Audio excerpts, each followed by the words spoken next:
Hello everyone, welcome to part two मतलब lecture two. और sir ने इस वाले लेक्चर में बताया कि एनसीईआरटी मस्ट है। और पिछला वीडियो 30 मिनट का हुआ था, अगर आप लोग 2x पे देखेंगे तब भी 10 मिनट या 15 मिनट में हो जाएगा। I will try my best कि ये लेक्चर 20 मिनट से ज़्यादा ना जाए, क्योंकि कंटेंट ज़्यादा है। तो सेकेंड लेक्चर में सर ने मेल्टिंग पॉइंट को टच कर दिया, जो कि थर्ड लेक्चर में भी उन्होंने मेल्टिंग पॉइंट को पढ़ाया है। और ये तीन पॉइंट नेक्स्ट लेक्चर में। इस लेक्चर में लेंथेनॉइड मतलब ये पूरे पॉइंट को हम लोग आज फिर से देखेंगे। वेरिएबल ऑक्सीडेशन स्टेट देखेंगे।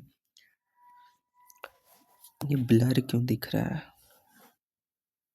Don't know.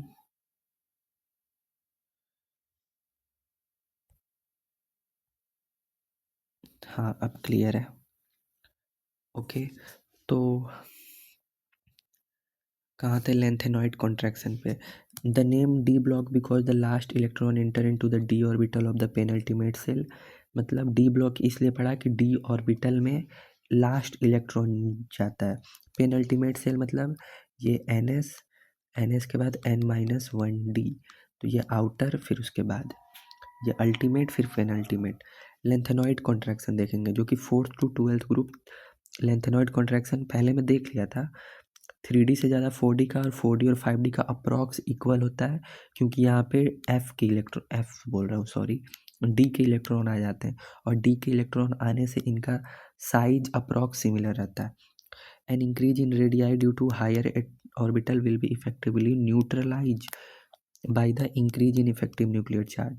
So the radii of the second and third series element have the same atomic radii. Third second कौन सा है? 4D। थर्ड कौन सा है? 5D।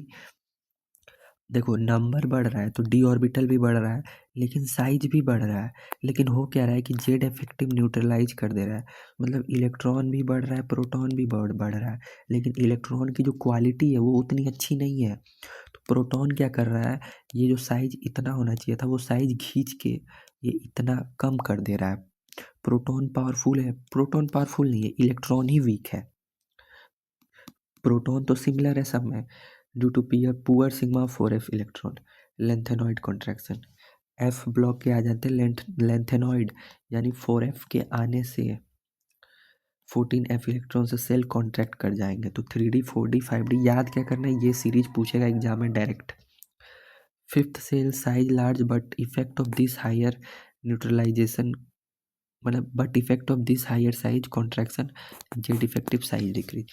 ये वाला सीरीज याद रखना बस। आयनिक साइज पे पहले देखेंगे कि पहले लेफ्ट हम डी ब्लॉक पढ़ रहे हैं, दिमाग रखना डी ब्लॉक, तो लेफ्ट टू राइट साइज घटेगा। क्यों घटेगा? क्योंकि जेड इफेक्टिव बढ़ रहा है। जेड इफेक्टिव मतलब न्यूक्लियस का चार्ज बढ़ रहा है, और वो जो इलेक्ट्रॉन ऐड होते जा रहे हैं ना उसको खींचता जा रहा है, तो साइज छोटा होता जा रहा है। ठीक है, देखो क्यों बढ़ रहा है। प्रोटॉन सही बढ़ रहा है, इलेक्ट्रॉन नालायक वाले बढ़ रहा है, अच्छा इलेक्ट्रॉन नहीं बढ़ रहा है। इलेक्ट्रॉन की सील्डिंग सिग्मा पुअर है। Okay, electron increase in D which है पुअर सिग्मा। इलेक्ट्रॉन की क्वालिटी खराब, इलेक्ट्रॉन का सिग्मा जो भी कह लो। Z effective increase, ionic radius decrease. Increase दोनों हो रहा है, इलेक्ट्रॉन भी प्रोटॉन भी, नंबर में भी दोनों का एक एक इंक्रीज हो रहा है। क्वालिटी में कमी, मान लो 22 है तो इसमें 22 इलेक्ट्रॉन है, 22 प्रोटॉन है, तो 22 वाले में 20 तक तो अच्छा है, लेकिन जो 2 इलेक्ट्रॉन एक्स्ट्रा है वो अच्छे वाले नहीं है, इसीलिए प्रोटॉन पावरफुल हो जा रहा है। और जो खींच और ये आउटर वाले को खींच ले रहा है, तो श्रिंक करेगा तो साइज घटेगा। ये तो पहला लेक्चर का था, आयनाइजेशन एंथैल्पी। क्या है? Minimum energy required to remove most loosely bounded electron from an isolated gaseous atom. मतलब जो आउटर इलेक्ट्रॉन है उसको निकालना है।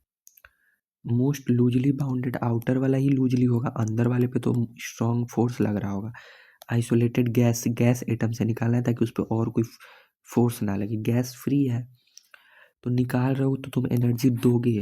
भाई कोई न्यूट्रल है, स्टेबल है, उसमें से तुम निकाल रहे हो एक इलेक्ट्रॉन, तो तुम एनर्जी दोगे, तो endothermy. Ionisation enthalpy increases along each series of transition element from left to right due to increase in effective nuclear charge due to filling of inner। ये बोला ना एटॉमिक साइज घट रहा है, ठीक है, तो आउटर वाले में से निकालना मुश्किल हो जाएगा। घटने का मतलब ये प्लस और इलेक्ट्रॉन आउटर वाले पास पास आ जाएंगे, तो left to right ionisation energy increase होगा। ओके, ये प्लस है, ये वन सेल सेकेंड सेल, इसमें से इलेक्ट्रॉन निकालना है, तो जेड इफेक्टिव नेट अट्रैक्शन, अगर ये ज़्यादा हुआ तो ज़्यादा खींचेगा तो निकाल नहीं पाओगे, तो एनर्जी ज़्यादा दोगे। जेड इफेक्टिव ज़्यादा, आयनाइजेशन एनर्जी ज़्यादा। और अगर ये स्टेबल कॉन्फ़िगरेशन है, जैसे D5 D10 है, यार D5 है D10 है, तो D5 में तो पहले से ही एक एक स्टेबल पड़ा हुआ है, अभी स्टेबल को तुम अनस्टेबल करोगे निकाल के, D5 को निकालोगे तो D4 बनेगा, D4 बढ़िया है कि D5, D5 बढ़िया है, तो यहाँ पे एनर्जी लगेगा। देखो D5 D10 ऑलरेडी स्टेबल है, ठीक है, और स्टेबल कैसे, इनमें एक्सचेंज एनर्जी ज़्यादा है। D5 है तो 5 बार एक्सचेंज करके बैठे, ये एक दूसरे में ऐसे ऐसे ऐसे ऐसे कभी पड़ा होगा एक्सचेंज एनर्जी, तो ये एक्सचेंज एनर्जी करके बैठे हुए हैं। अब तुम स्टेबल है, वो पहले से एक्सचेंज एनर्जी करके अपनी एनर्जी कम किए हुए हैं, अब कम एनर्जी वाला स्टेबल है, उसको तुमको निकालना है, तो भाई एनर्जी तुमको देनी पड़ेगी, निकालनी है तो एनर्जी देनी पड़ेगी, एनर्जी पहले ही कम करके बैठा है तभी तो स्टेबल है। भाई तुम स्टेबल हो मतलब तुम्हारी एनर्जी कम है, और तुमको तुम्हारे में से इलेक्ट्रॉन निकालना है, तो तुमको हम एनर्जी देंगे, ताकि तुम पहले अनस्टेबल हो तभी तो वो एनर्जी दोगे, इलेक्ट्रॉन दोगे। याद क्या करना है, left to right ionisation energy increase होगा। अब इम्पॉर्टेंट पॉइंट, जो पहला मेंबर है यानी स्कैंडियम इत्रियम लैंथेनम, इनकी आयनाइजेशन एनर्जी सबसे कम होगी, क्योंकि इनमें एक एक डी के इलेक्ट्रॉन है ना, ये D1 है पूरा, एक डी के इलेक्ट्रॉन है, इसमें D10 है, तो इसकी आयनाइजेशन एनर्जी सबसे ज़्यादा होगी, साइज भी छोटा है। लास्ट मेंबर की आयनाइजेशन एनर्जी मैक्स होगी। इस पे तो PYQ पूछा है, 3D सीरीज पे डायरेक्ट PYQ पूछा है। Left to right final order पूछा है, तो वैल्यू बेस्ड है, और स्कैंडियम इसकी सबसे कम इसकी सबसे ज़्यादा, और बीच में एक्सेप्शन आएगा, मतलब जो भी एक्सेप्शन आएगा, स्कैंडियम सबसे कम, जिंक सबसे ज़्यादा, ये और ये बीच का एक्सेप्शन है। तो सर ने ट्रिक दिया है, सुनो विनीता कमाल थी, 4 का पेयर, सुनो विनीता कमाल थी, सुनो स्कैंडियम, विनीता वेनेडियम, कमाल क्रोमियम थी, टाइटेनियम। मानी नहीं क्यों, फिर से ट्रेड, मानी, मानी से मैग्नीशियम नहीं, निकल क्यों, क्यों से कॉपर, कौन फिर जाने, कौन कोबाल्ट। याद रखना क्यों को, ऐसे भी कुछ याद रखो, मानी नहीं मतलब मैग्नीशियम पीछे आएगा, निकल बाद में, क्यों पहले आ रहा है, कौन बाद में आ रहा है, फिर जाने FEZN, सुनो विनीता कमाल थी, ये तो आपको याद रह ही जाएगा।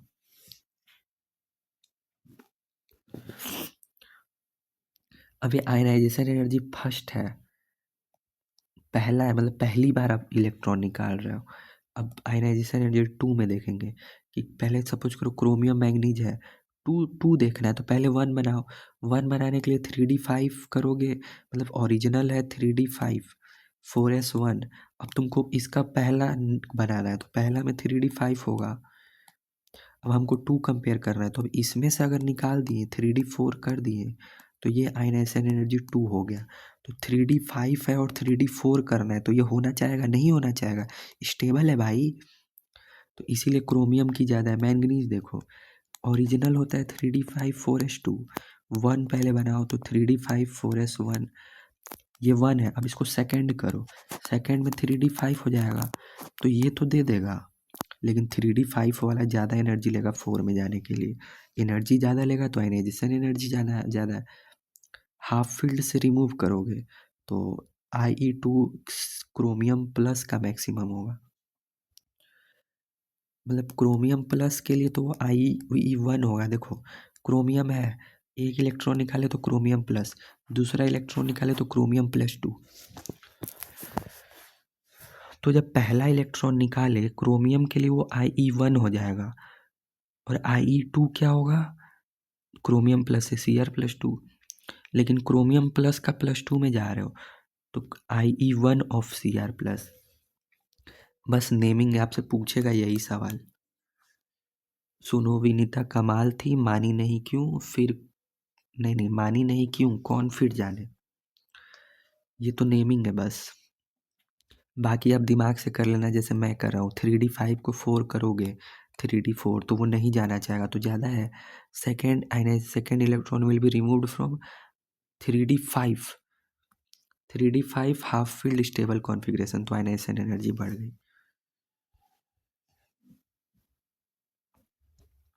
Same with copper and zinc, copper और जिंक है तो Ie2 करना है, तो पहले Ie1 बनाओ। ये है ये नॉर्मल है, ये है Ie1। एक 4s1 है तो 3d10 कर दिए, 3d10 4s1। अब इसमें से तुमको निकालना है तो 3d10 तो कभी निकलना नहीं चाहेगा, वो भाई स्टेबल है, तो इसमें ज़्यादा एनर्जी दोगे तो दिए है ना सर ने Ie2 ऑफ कॉपर और जिंक में। या इसको इसके फॉर्म में भी लिख सकते हो, लेकिन यहाँ पे 1 आ जाएगा और यहाँ पे 2।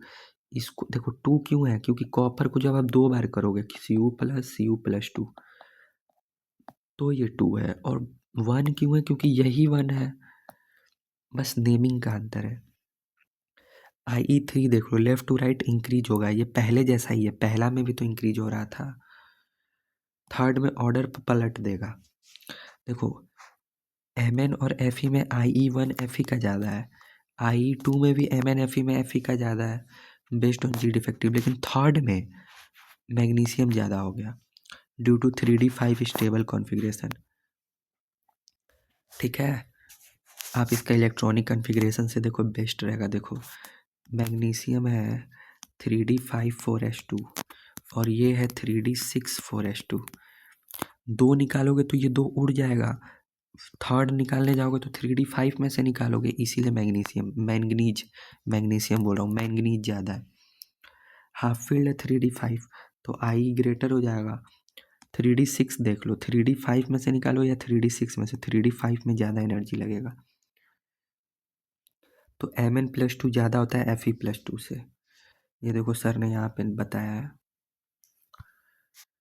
पहले Mn है, फिर इलेक्ट्रॉन निकाले तो Mn+, एक और इलेक्ट्रॉन निकाले Mn2+, एक और इलेक्ट्रॉन निकाले Mn3+।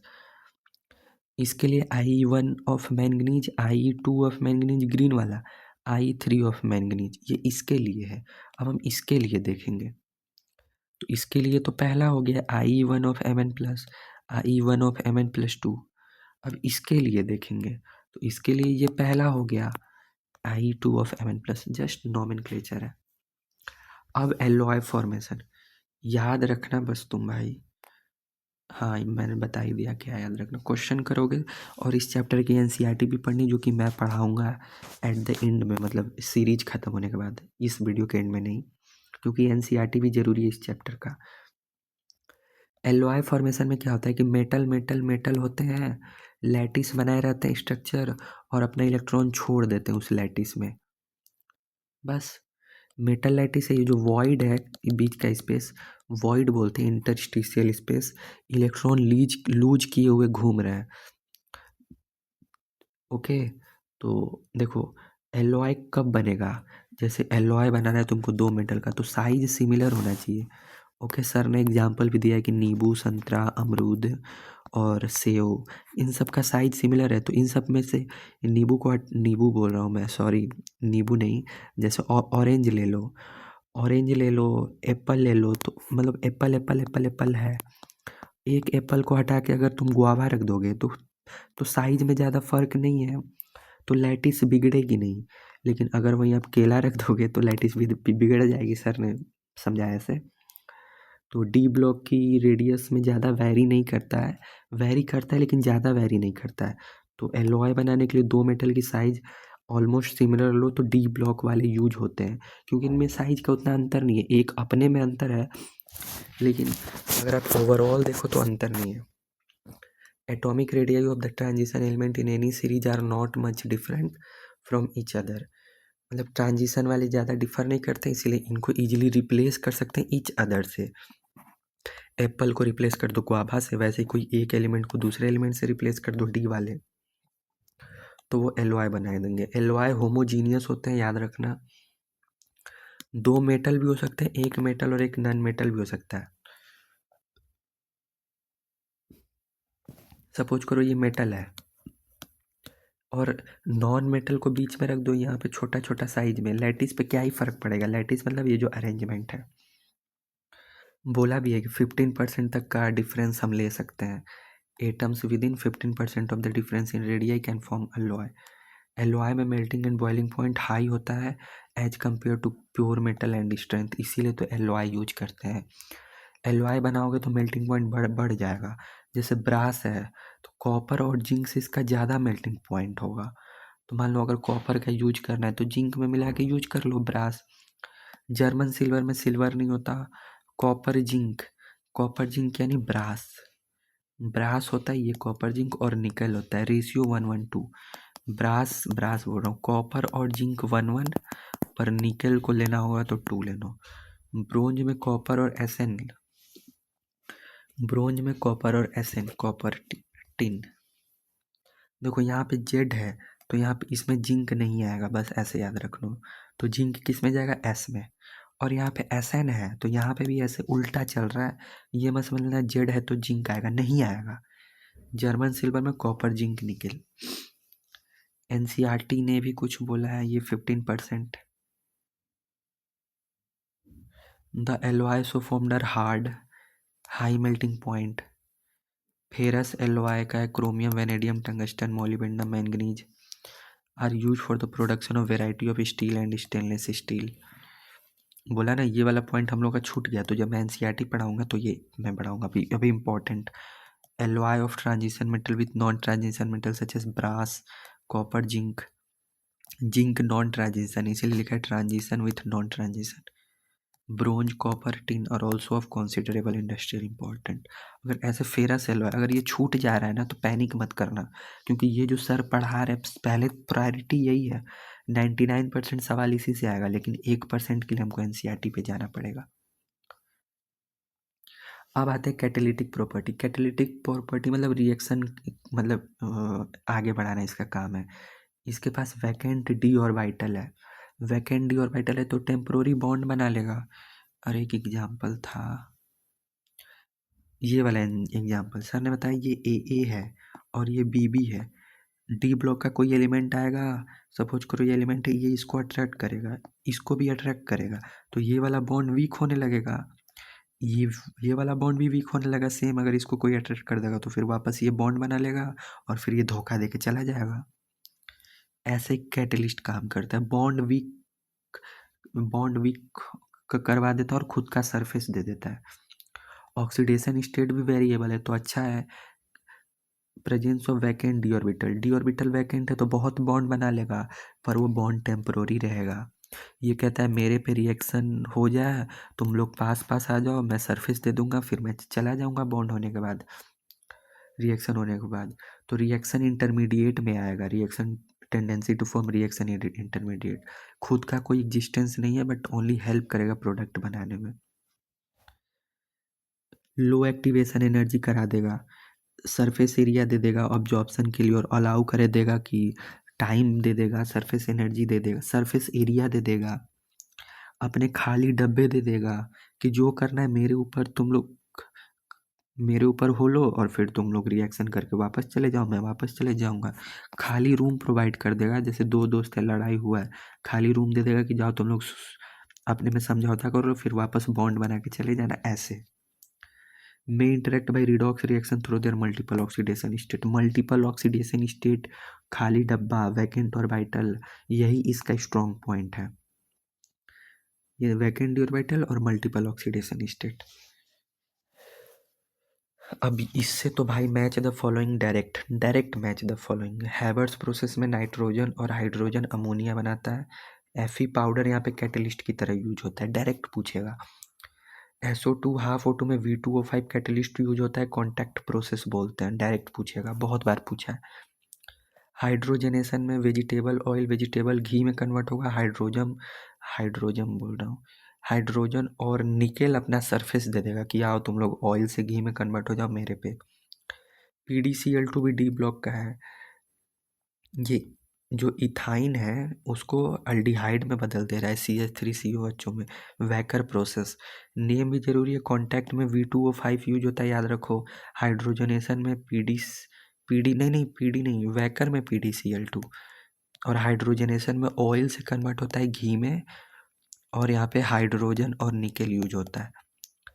जिगलर नाटा कैटलिस्ट में TiCl4 Al C2H53 use in polymerisation. भाई जब तुम फुल पेपर देने जाओगे ना नीट के लिए, ये मतलब ऐसे क्वेश्चन फेंका हुआ रहता है ये कि ये तो देना ही देना है। विल्किंसन कैटलिस्ट में ये रोडियम होता है RHCl। PPS3 होल थ्राइस हाइड्रोजनेशन ऑफ अल्कीन में यूज होता है। मैं एक बार और पढ़ाऊंगा। हैबर्स प्रोसेस में nitrogen hydrogen Fe powder ammonia. Contact process में V2O5 SO2 कन्वर्ट होगा SO3 में, ऑक्सीजन आधा। हाइड्रोजनेशन में ghee to oil to ghee, oil to ghee ऐसे याद रखो, H2 निकल। वैकर प्रोसेस में ट्रिपल बॉन्ड कन्वर्ट होता है अल्डिहाइड में PdCl2। जिगलर नेटा कैटलिस्ट में TiCl4 यूज होता है, और एल्युमिनियम C2H53। पॉलीमराइजेशन में भी विल्किंसन कैटलिस्ट में ये रोडियम देख लेना, ये सब सही रहेगा। रोडियम की जगह कोई दूसरा मेटल Ru दे देगा, तुमको याद रहेगा RuRH तो सेम है, लेकिन Ru नहीं होगा, RHCl होगा।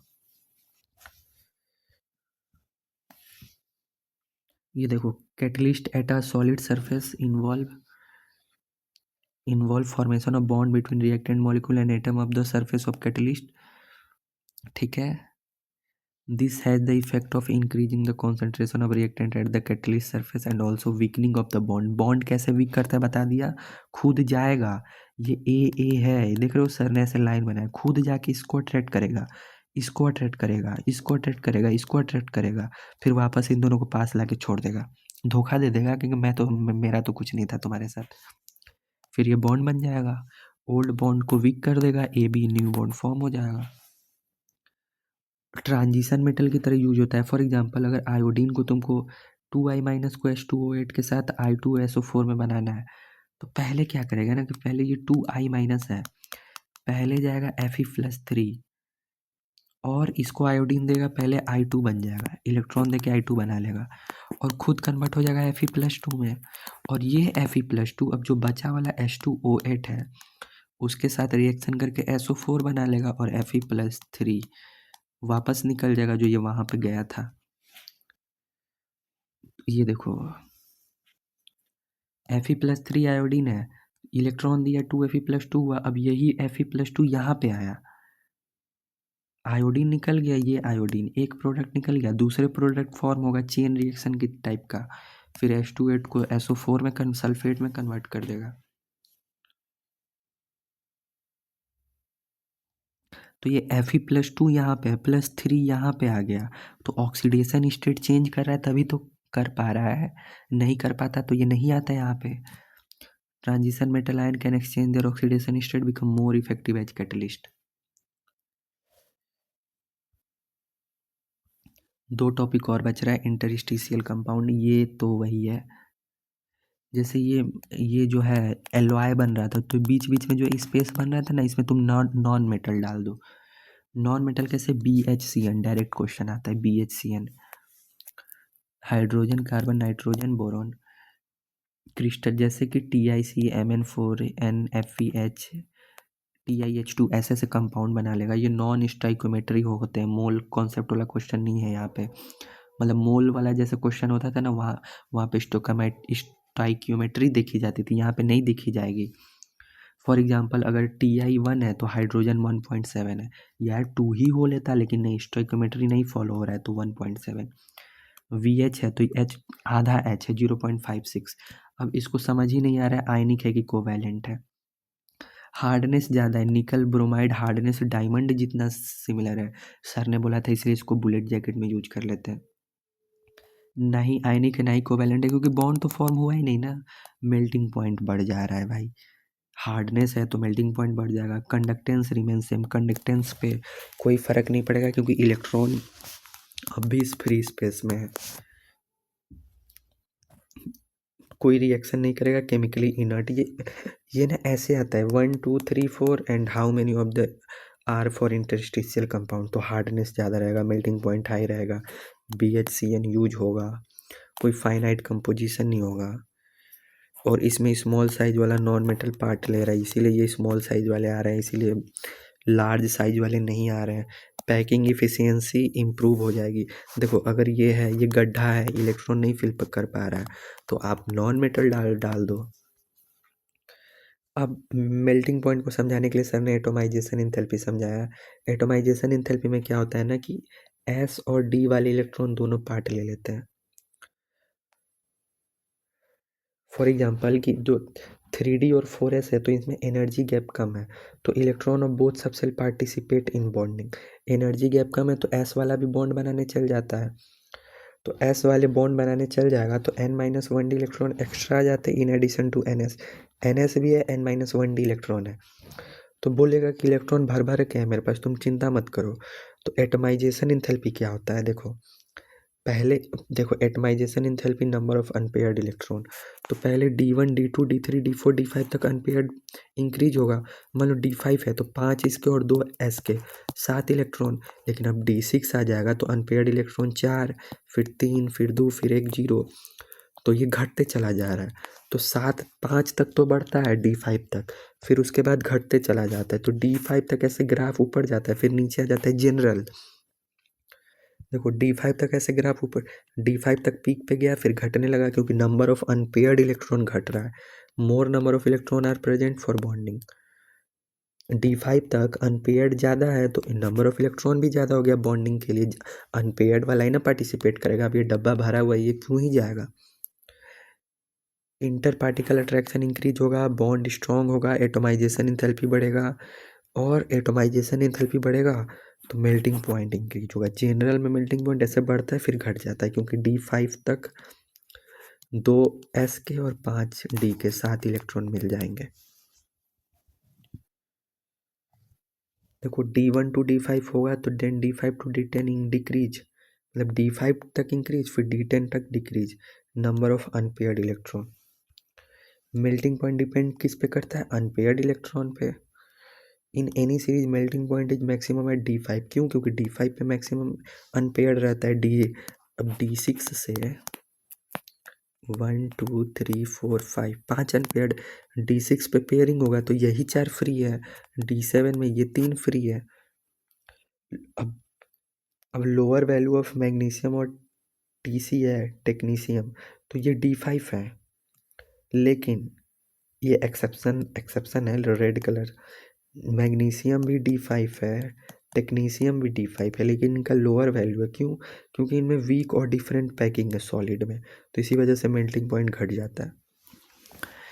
इन्होंने बोला कि D5 तक मेल्टिंग पॉइंट इंक्रीज होगा, मतलब D5 पे मैक्सिमम होगा, लेकिन ये 2 में घट जाएगा।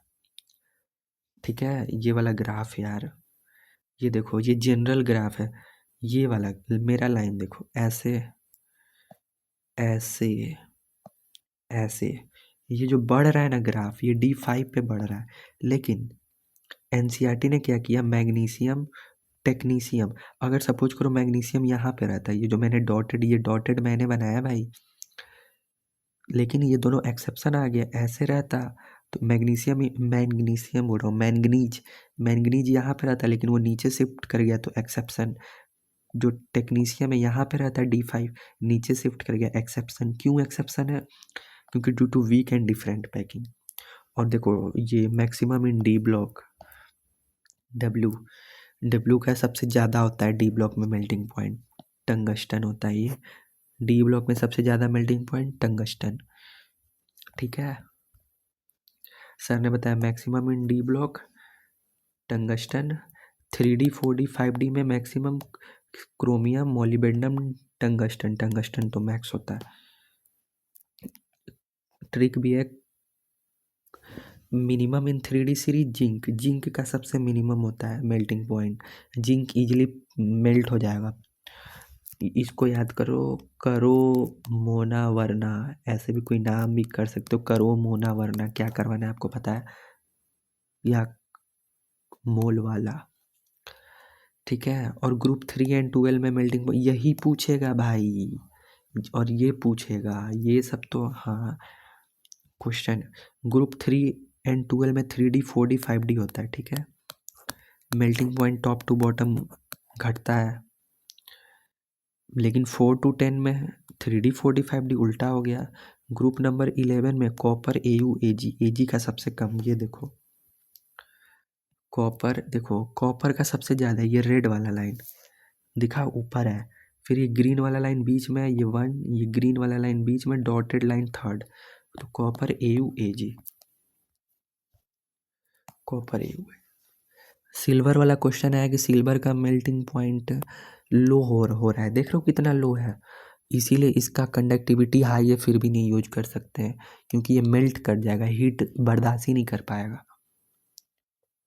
ये यहाँ से क्वेश्चन आएगा ग्रुप नंबर 4 to 10, मतलब 3 and 12, ये पहला ग्रुप, ये आखिरी ग्रुप, तो पहला और आखिरी में 3 टॉप टू बॉटम घटता है, लेकिन बीच वाले में 4 to 10 टॉप टू बॉटम बढ़ता है, समझे आप। मतलब यहाँ पे एक था ना, सर ने लिखाया था, एक मिनट, ये वाला है यहाँ पे, ये तो नहीं सॉरी, स्कैंडियम का ज़्यादा होगा इथेरियम के लैंथेनम से, जिंक कैडमियम HG का भी ज़्यादा होगा, लेकिन बीच में उल्टा हो जाएगा, मेल्टिंग पॉइंट बोल रहा हूँ।